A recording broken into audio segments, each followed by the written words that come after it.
Continuando o nosso curso de psicoteologia, especificamente o modelo clínico psicoteológico de atendimento breve, vamos agora para a disciplina Terapia Psicoteológica, passo 3, identificação e análise da situação problema. Para começo do nosso assunto, gostaria de ler o seguinte texto. O conselheiro deve evitar apresentar as conclusões de sua análise para a pessoa em atendimento.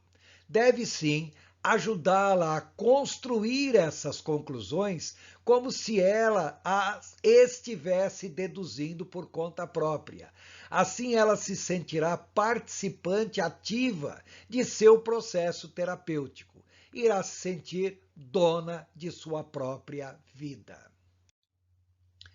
Já falamos antes sobre os 7 passos do modelo clínico de terapia psicoteológica. Já abordamos o passo 1, acolher e confortar a pessoa em atendimento.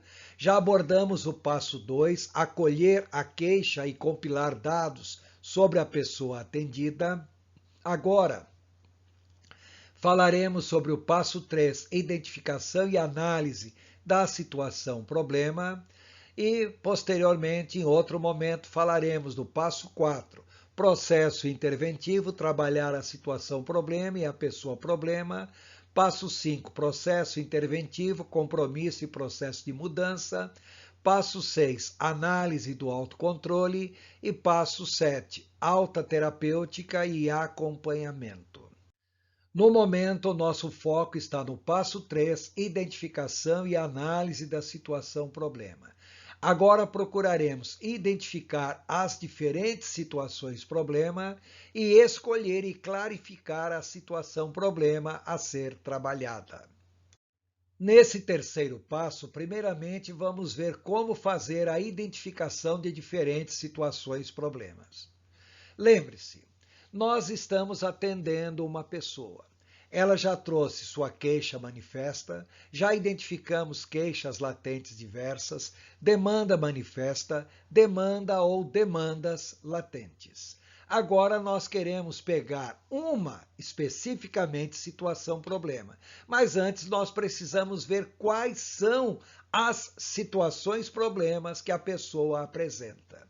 Lembrar que o foco aqui não está em pegar várias situações, mas ver as similaridades, os pontos em comum, os padrões que essas situações diferentes apresentam.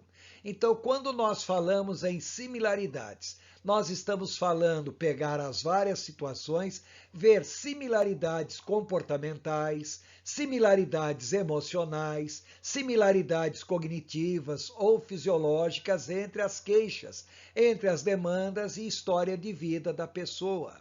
E procurar apresentar uma possível conclusão parcial ao aconselhado, ou seja, que situação, problema em si nós vamos trabalhar e qual é a sua opinião com relação àquilo que nós vamos trabalhar. Ora, se ele concordar, então ajude-o a refletir melhor sobre o assunto em si a ser trabalhado. É o momento de recapitular, de revisar alguns pontos, de destacar pontos importantes. Agora, se você, ao apresentar uma situação que gostaria de ser trabalhada, a pessoa não concordar, então ajude a dizer o motivo pelo qual ela pensa de modo diferente. Veja, você deverá trabalhar não aquilo que você acha importante, mas aquilo que a pessoa em aconselhamento acha realmente importante ou significante para ela. O que interessa é o seguinte: uma vez identificado uma situação problema específica, passe para a seguinte. E assim por diante, identifique uma segunda, uma terceira, uma quarta, uma décima, uma 20ª situação problema, até identificar todas as possíveis situações dentre essas possíveis situações, nós acabaremos por escolher uma especificamente para trabalhar. Mas no momento que nós estamos fazendo, é um verdadeiro brainstorm, é uma coleta de dados, muitas vezes sem ver uma associação entre eles. O que importa é que a pessoa exponha tudo aquilo que realmente a aflige.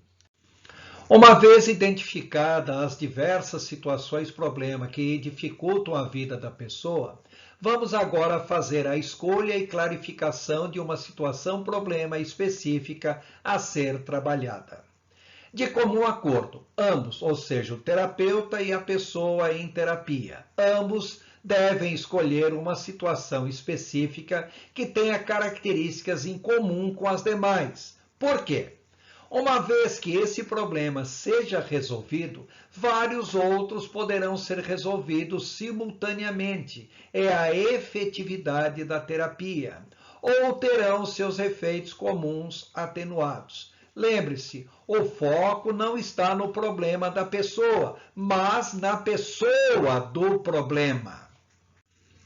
Para a escolha de uma situação, problema específica a ser trabalhada, deve-se levar em consideração alguns fatores. Primeiramente, começar pela queixa inicial. Afinal das contas, a pessoa procurou terapia e aconselhamento apresentando um problema inicial, mesmo que esse problema, na realidade, esteja mascarando outro problema, até mesmo mais grave. Mas como esta foi a queixa inicial da pessoa, então, em princípio, deve-se começar a trabalhar por ela.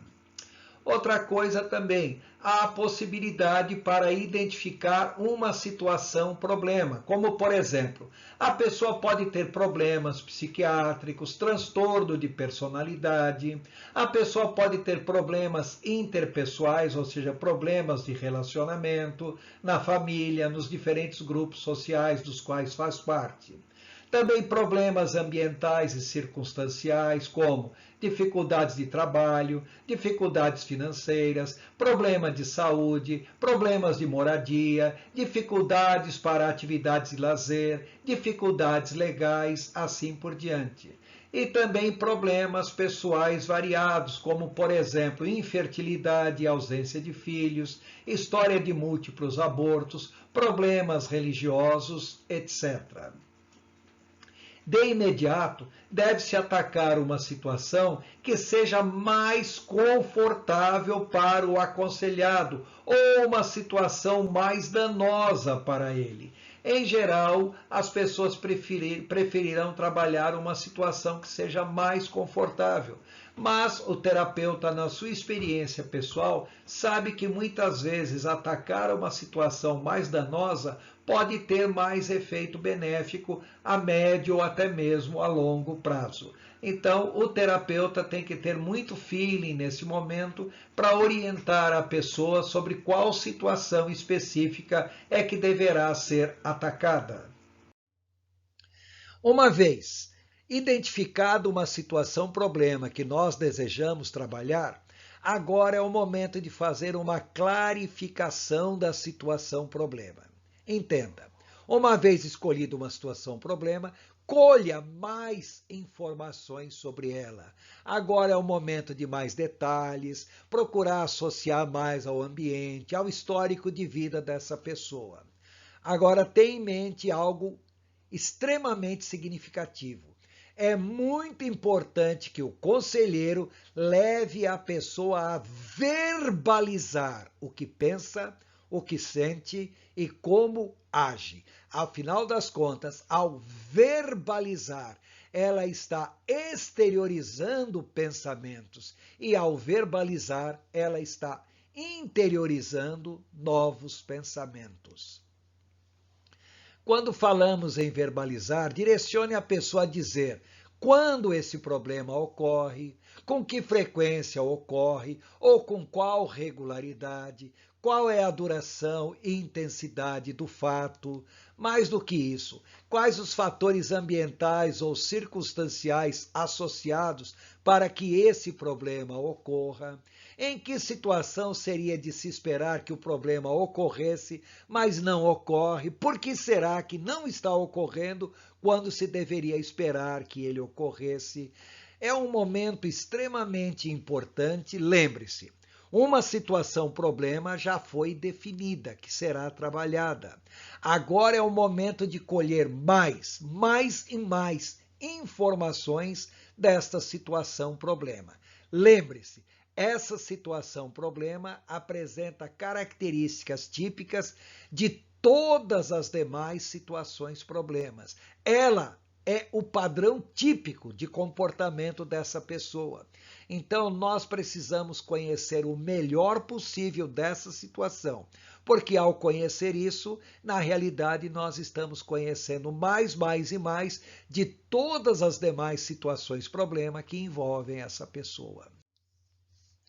Se nada de diferente acontecer que mude a situação presente, o que poderá acontecer se a pessoa mantiver sua caminhada atual? Repare, a pessoa trouxe um problema que está incomodando. Muitas vezes nós não vamos encontrar uma solução para esse problema, mas nós podemos orientar a pessoa como conviver ou sobreviver com tal problema. Então tenha em mente, se nada diferente acontecer e a situação presente se mantiver, o que poderá acontecer se essa pessoa continuar na caminhada em que ela está? Se as circunstâncias ambientais, por outro lado, forem modificados, será que tal problema realmente será resolvido? Será que esse problema sempre é decorrente de um estímulo ambiental? Ou, de repente, esse problema existe na pessoa independente de qualquer estímulo ambiental? Então, se nós modificarmos o ambiente e os seus estímulos, será que esse problema realmente vai ser resolvido? O problema realmente tem solução? Se o problema não for resolvido, o que poderia ser feito para se conviver ou sobreviver com ele? Será que o problema está nas influências exteriores, nos estímulos ambientais ou no interior da própria pessoa, como nós já falamos anteriormente?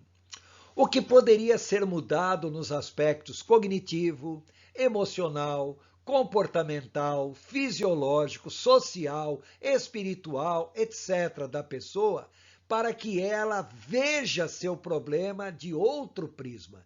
De repente, aquilo que parece ser um problema pode ser uma chave para direcionar a um outro estilo de vida.